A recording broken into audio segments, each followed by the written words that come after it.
Hello, I'm Zachary. I'm an artist and an author, and I'm here to talk about how I'm world building my next game setting. Basically, I started creating a new world for a tabletop RPG game that I wanted to play with my bestie, and it all kind of exploded. It's gotten out of hand, really, but I'm having fun, and that's what matters. So here I am with my little PowerPoint presentation. I'm pretty busy, so I don't really have time to make anything too fancy, but PowerPoints are nice, right? Yeah, I mean, they were 20 years ago.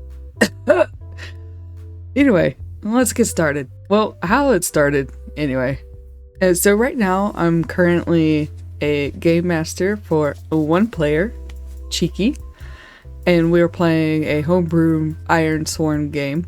Got a bunch of custom mechanics to it. I kind of fiddled around with some other things, and it's not quite normal Ironsworn gameplay, but we're having a lot of fun. And we're having so much fun that I'm already planning our next long-term campaign game, even though we're definitely not close to finishing this one. But that's okay, because I didn't have a lot of time to craft the world that we're playing in, and so now I'll have a lot more time to plan the next campaign setting. And yeah, it sort of went off the rails a bit. I got very excited. I knew that for the next world, I wanted it to be fantasy, because that's my preferred genre, and I find it easier to work in. Well, we both wanted more magic this time. Rainier turned out to be sort of a low magic setting, which is fine. I wanted more magic. And then I personally wanted it to be big enough for multiple games. So if we wanted to do one-shots, or if we wanted to do mini campaigns rather than one giant campaign, we could do that. And then I wanted it to be varied enough to where we could write books in if we wanted to. Because Cheeky is also an author, and we wanted to craft books in it. We could, and that might be something that I'll consider, because right now I'm currently writing a trilogy series. It's not set in this world, it's set in a different world. But that world is sort of not nearly as fleshed out, because that's not really the focus of that series. But if I wanted to write something in a more detailed, fleshed out setting, it could be this one. And then the other requirement was that I wanted to use the story engine decks. So the story engine decks, you can find out more at storyenginedeck.com. It's not sponsored.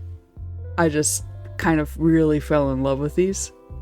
They're decks that you can flip for some randomly generated prompt ideas. So for example, here's one that I wound up drawing for a port in my setting. I started out with a port and a valley, and I broke the rule a little bit and kind of combined the two. I have an image in my head of how the valley and the port go together. So I just trust me, bro. Just trust me. But yeah, so here you can see that I have a port that sings because of the ship bells, the foghorns, and things like that. So the port is kind of noisy, so it's almost like it sings. And then there's a mill for another landmark that was a site of a terrible massacre, and then a fountain that was created as a gift. And then the valley used to be a grassland. So that's kind of how the world building deck works. And you could combine the story engine deck and then the lore deck together and come out with some really cool ideas that you can tie all together. So I wanted to use those decks to make this world. So that was an example of using the cards, and I'll probably talk more about how I'm using them later. But I went ahead and I started with the top level details of my setting. and I was using a couple of charts from a PDF that the Story Engine deck offers. And on the first roll, I wound up determining that this is not one planet, but actually 2 planets. Yep, 2 planets, because I have no chill, and I guess one just isn't enough. But I'm only going to talk about the first planet because that's the only planet that I've actually started working on. And these are all going to be kind of top level traits. I haven't gotten too far in my world building just yet. So this is sort of like an ongoing journey almost. There's only one major continent to this planet, and then there's a couple of smaller islands. The continent has 5 main regions, and then there's going to be 4 sentient groups. And these I haven't really worked out too much yet either. Humans, I mean, they're humans. I already have an idea of why they are here on this planet. And that's going to be kind of a fun idea to play with, and part of the reason why there's 2 planets in this setting. Then there's going to be a bear-like people with specialized eyes. I haven't worked out what that means yet. These traits were things that I rolled off of those tables that I mentioned earlier. And then there's going to be a bird-like people with protective shell and carapace, and a deer-like people with often small body sizes. So we'll have a big buff, big beefy race, a bird-like people, and then kind of smaller deer-like people. And I thought that would be a interesting kind of mix that all sort of fit a similar theme. And then for those 5 zones, the first one is going to be a megacity, and it's definitely a megacity. You can, like, if you were to see it from outer space, you would be able to see the city. It's home to a mega mining operation, which started when an earthquake revealed an ore that creates magic. I have no idea what this ore is yet. I'm still thinking about it. And then it's also home to a major religion headquarters. And if you think that humans had something to do with that, you'd be correct. And then the second zone is a high plains. That same earthquake really rocked the entire continent, and it really altered the landscape in a lot of the regions. So for the high plains, it used to be a desert, and it has a lake now, but there's still cacti. And then there's a large grove of trees in the middle that has a community like hub, town, city, not quite sure yet. And that same earthquake also turned a grassland into a valley, and that's the one that has that port. It's inhabited by mischievous creatures. Got that landmark that also has an annual magic event around the fountain landmark. There's a briars and bramble. This one's still kind of largely untamed, and then this is where like the bird-like people live. There's also a gorge that was created by an earth-eating monster. Don't know yet if that has anything to do with that big giant earthquake, but I mean, kind of seems plausible.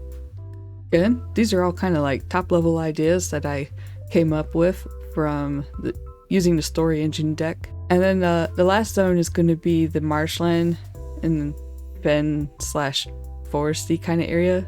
In my head, I kind of imagine it to be like the southeast region of the United States. Kind of a mixture of woods and flat areas, a few hilly areas, trees, lakes, and things like that. There's also a large city there. They're kind of focused around like nature vibes. There's a large graveland that's probably home to a whole bunch of story hooks.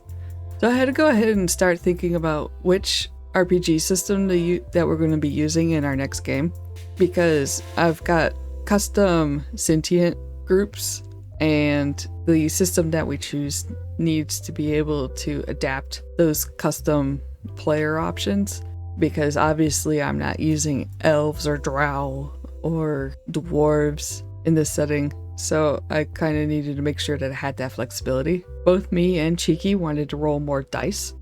In our Ironsworn game, we kind of don't roll a lot of dice too often.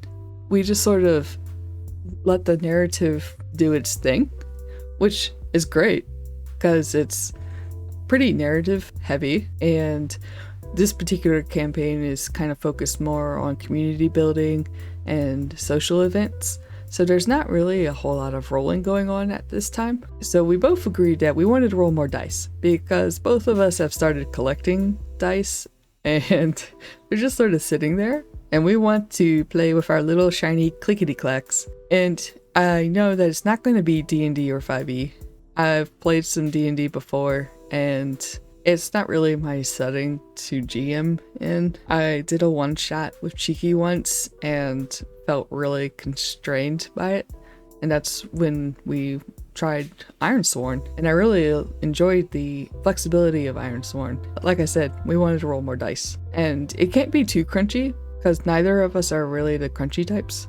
I'm not really well versed in other systems, so what we pick may change. I should be at least able to adapt for homebrew stuff and be able to do on-the-fly customizations. So far, it looks like we're going to be using basic role-playing, the universal game engine, because it's stripped down and it's setting agnostic. The book itself seems to be designed for tinkerers like me. And then there's also a couple of interesting optional mechanics in there, like allegiances and passions.